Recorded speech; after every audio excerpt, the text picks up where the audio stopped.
संसद के पहले दिन से ही माननीय प्रधानमंत्री जी ने भी मणिपुर को लेकर देश के सामने अपनी बात रखी और महिलाओं के प्रति बढ़ रहे अपराध, अत्याचार, चाहे वो बंगाल हो, राजस्थान हो, छत्तीसगढ़ हो, बिहार हो या मणिपुर हो, सब पे ही दुख भी जताया और कठोर कदम उठाने के लिए राज्य की सरकारों से भी कहा। अभी पिछले 2 दिनों में आपने देखा कि कुछ विपक्षी दल के सांसद मणिपुर गए। मैंने तो उस दिन भी अनुरोध किया था कि बंगाल भी आइए। मैं भी पिछले कल बंगाल में था। वहाँ पे महिलाओं के साथ अत्याचार कैसे हुआ, अपराध की घटनाएं कैसे बढ़ी, लेकिन शायद ये विपक्षी दल बंगाल की महिलाओं में, राजस्थान की महिलाओं में, बिहार की महिलाओं में और मणिपुर की महिलाओं में भी भेदभाव कर रहे हैं, उनके अधिकारों में भी भेदभाव कर रहे हैं। हमने चर्चा के लिए तो पहले दिन से ही कहा था कि मणिपुर पर चर्चा ही हो जाए। आखिरकार विपक्ष चर्चा से क्यों भाग रहा है? और 2 हफ्तों में एक दिन भी वो चर्चा के लिए नहीं आए। और अभी भी अगर वो मणिपुर गए हैं तो वापस आकर क्या वो कल चर्चा में भाग लेंगे?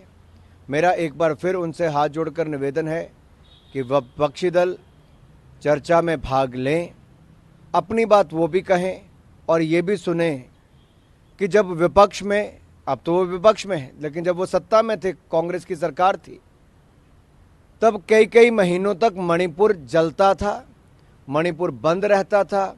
मणिपुर में उस समय पेट्रोल की कीमतें 5-5 गुना ज़्यादा होती थी, मिलता नहीं था पेट्रोल डीजल, रसोई गैस के सिलेंडर नहीं मिलते थे, अनाज की कमी आती थी। ना तब उस समय के प्रधानमंत्री गए, ना उस समय के गृह मंत्री गए, ना उन्होंने कभी संसद में कभी बयान दिया। मेरा सवाल इन 21 नेताओं से जो माननीय सांसद गए हैं कि पहले तो कभी प्रधानमंत्री, कभी गृह मंत्री, कभी किसी ने बयान तक नहीं दिए। हमारे यहाँ पर सदन के पहले दिन से माननीय प्रधानमंत्री जी ने बयान भी दिया, गृह मंत्री जी चर्चा के लिए तैयार हैं और बयान देने के लिए भी तैयार हैं। आखिरकार विपक्ष चर्चा से क्यों भाग रहा है और चर्चा क्यों नहीं करना चाहता, ये अपने आप में सवाल खड़ा होता है। दूसरा, मणिपुर में शांति बहाल करने के लिए लगातार केंद्र सरकार ने कदम उठाए। केंद्रीय गृह मंत्री अमित शाह जी स्वयं 4 दिन तक मणिपुर में रहे और मणिपुर में लगातार रहकर सभी के साथ बैठकें भी की ताकि शांति बनी रहे। केंद्रीय गृह राज्य मंत्री तो कई दिनों तक वहां पर रहे, हर कदम उठाए। वहां की सरकार भी हर संभव प्रयास कर रही है। लेकिन अगर विपक्ष शांति बहाल करने में तो शायद मदद कोई करे ना करे, लेकिन जाकर पहले राहुल जी और अब बाकी नेता अगर इस तरह से वातावरण खड़ा करें तो इसके पीछे इनकी मंशा साफ नजर आ रही है। मणिपुर पर राजनीति नहीं, चर्चा होनी चाहिए। अनुराग जी, विपक्ष कह रहा है कि प्रधानमंत्री के नेतृत्व में सर्वदलीय दल का प्रतिनिधि मंडल मणिपुर जाना चाहिए। मेरा इतना ही कहना है कि ये लोग जो केवल बयान देके चर्चा में बने रहना चाहते हैं, ये बयानों से मुक्ति पाकर चर्चा में भाग लें। ये सभी माननीय सांसद आए, पार्लियामेंट में कहें, और कौन रोक रहा है? इनका अधिकार है पार्लियामेंट में आके बोलने का, कौन रोक रहा है? लेकिन चुने हुए हैं, लेकिन संसद में नहीं बोलेंगे, सड़क पे जाके बोलेंगे।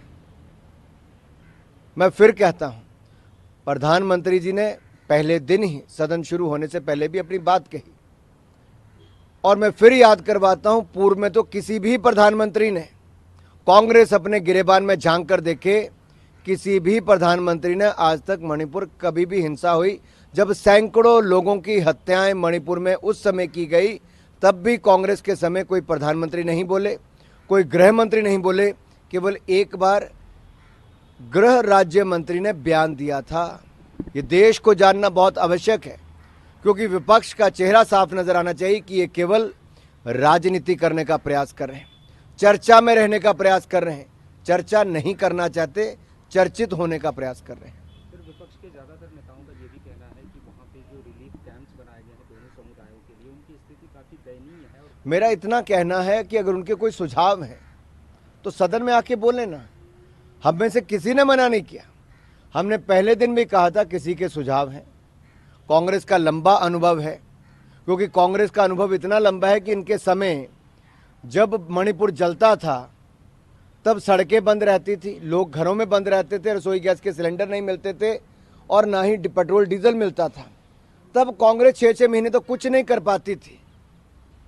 तो उनका उस समय विफलता के क्या कारण रहे, क्या अनुभव है, वो देश को बताएंगे तो हमें उसका लाभ